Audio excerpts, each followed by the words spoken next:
Well, good afternoon, and thank you all for joining us. Today, I'd like to provide a few updates. First, on the city budget. Second, public safety. And third, reopening more of our local economy and our community.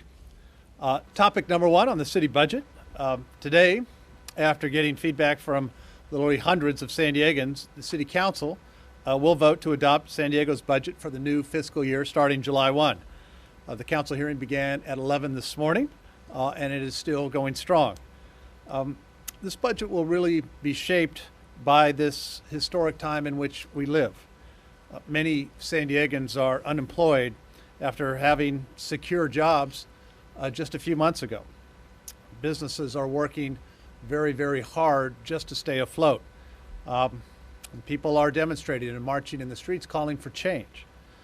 From a public health perspective, an economic perspective, and a social justice perspective, we are charting new waters as a city. COVID-19 has had a devastating impact on our city's bottom line, just as it has for so many of our city's small businesses and residents. And as a result, as we have discussed at earlier briefings, our city is facing a $350 million deficit, the largest in its history. And closing the gap has required tough decisions and reductions across many departments.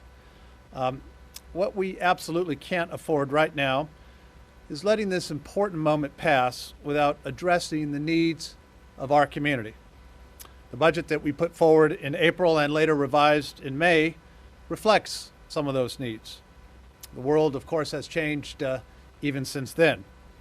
And I believe, based upon the very productive conversations that I've had with council members, that the final budget approved today will be a document on what our community needs right now. And while we wait for the vote of the City Council, I want to remind San Diegans what that budget focuses on. This budget is about focusing our priorities across the real and immediate needs that are facing San Diegans. It's also about our city employees, working night and day to provide the essential services that San Diegans rely on. It's about lifting people up.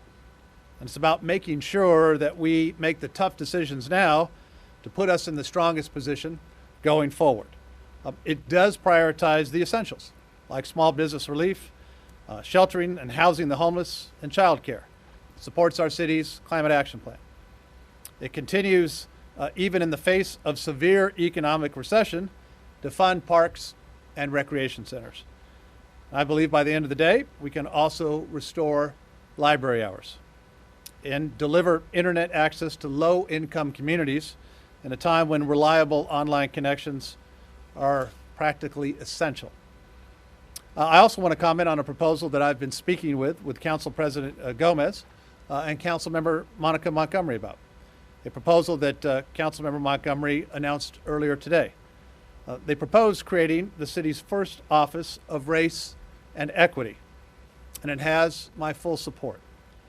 We have heard the voices of the public these past so many weeks. To end racism, we need systemic change. This office, I believe, will be a step in that direction.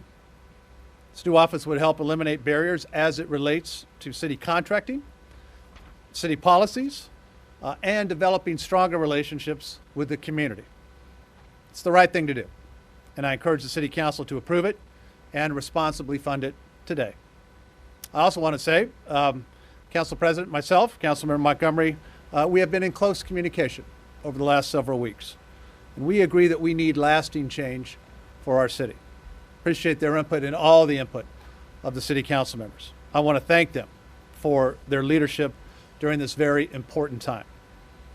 I also want to take a minute to thank the hundreds of residents who took time and are letting their voices be heard today through the budget process. City Hall hears you. That's incredibly important. And I look forward to seeing the budget passed so we can put these policies into practice and continue making positive change for San Diego. Topic number two on public safety. The police department has taken many steps over the past years to improve police-community relations. San Diego was one of the first big cities to implement body-worn cameras on every single officer. And all of our department's policies and procedures are online for the public to review. And just last week, the department took a very critical step in announcing the decision to end the carotid restraint, a decision that I fully support.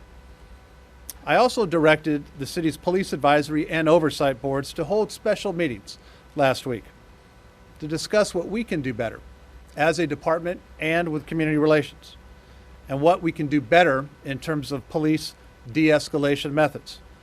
Those meetings took place over the course of the week, and I think one thing was very clear. Our San Diego Police Department will continue to build on its relationship with the community by adopting de-escalation policies. It's important to listen. Now we need to act. The meetings carved forward a path for SDPD to build on the progress already made and to implement additional changes. The Chief and I met earlier today to discuss what some of these next steps may look like. And we both agree that at the end of the day, the San Diego Police Department needs to be effective, accountable, transparent, and above all else, have the trust of the public. Appreciate all of the work and help and all the great work that people are doing. More announcements on this later this week. Topic number 3, reopening more of our local economy and community. Over the last couple of weeks, we have continued the process of loosening restrictions, reopening beaches and parks across San Diego. We're doing it safely. San Diego is doing it safely and responsibly with coordination with our public safety leaders and our county public health officials. I want to remind everyone of some of the reopenings that we've previously announced that will be starting this week. Starting today, of course, we reopened East and West Mission Bay parks to all park and water uses, and Fiesta Island to pedestrians, dogs, and cyclists only. Starting tomorrow, we will open all piers and boardwalks within the city of San Diego.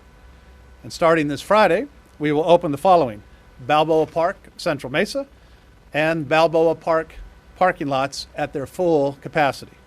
All of this information is on the city's website at sandiego.gov/coronavirus. Enforcement will remain as directed by the county health order. All persons on the beach are asked to practice physical distancing, asking the public not to congregate or participate in active sport activity on the beaches for the time being. We're continuing to make meaningful progress, San Diegans, so thank you. Thank you for adhering to the directives and seeing us continue to be able to make these changes to reopening more parts of our economy. Thank you for your patience. Thank you for your cooperation. The state also gave guidance for the next phase of reopening our economy this Friday. And if you may have heard, our county officials announced the following activities are allowed as of today: day camps, campgrounds, RV parks, outdoor recreation, including sport fishing, charter boats, and limited youth sports. County officials also said the following sectors and activities can begin no sooner than this Friday, as long as they file their plans with the county. Those include gyms and fitness centers. This includes pools, and the county clarified that this applies to HOA pools, bars and wineries, zoos and aquariums, hotels, indoor museums and galleries, and family entertainment venues like bowling alleys and arcades. Again, that is welcome news.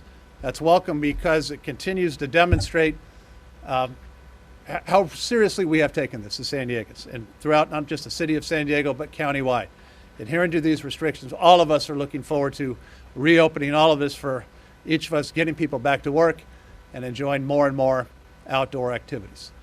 Very important. Keep it up, San Diegans. Thank you for that. And with that, if there's any questions from the media, not believe there are any. Thank you. That concludes today's update. Let's keep up the good work. Thank you very much.